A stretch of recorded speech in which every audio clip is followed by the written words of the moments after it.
আপনারা আমার সামনে একটা কালী মায়ের বিগ্রহ দেখতে পাচ্ছেন। দেখুন, যেখানে যেখানে পুজো হয় সেখানে সেখানে যারা কারিগর আছেন তারা কিন্তু পুজোর প্রতিমার কিন্তু ফিনিশিং দিতে পারেন না। সেই জন্য লক্ষ্য করবেন যে প্রতিমার পেছন দিকটা কিন্তু খারাপ করে দিয়ে দেয়।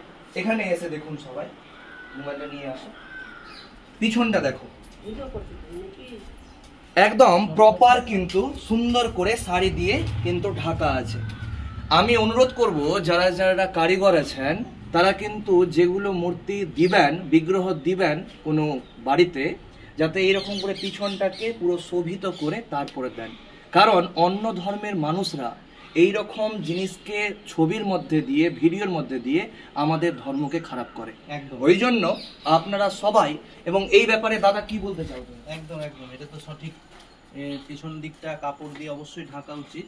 হ্যাঁ, আর কারিগরের এরকম ভুল কাজ, কারিগররা যারা যারা দেখছেন আমার ভিডিওটা, আপনারা কিন্তু এই জিনিসটা মাথায় রেখে আপনারা সুন্দরভাবে প্রতিবার পিছন দিকটা, সামনের দিকটা আপনারা যা করছেন করছেন, সুন্দর তো করছেনই, পিছন দিকটাও যাতে সুন্দর করেন, যাতে পরবর্তী সময়ে কোনো অসুবিধা না হয়, কোনো ধর্মের কোনো লোক আমাদের সনাতন ধর্মকে এইরকম ভাবে খারাপ কিছু না করতে পারে, ছোট করতে না পারে।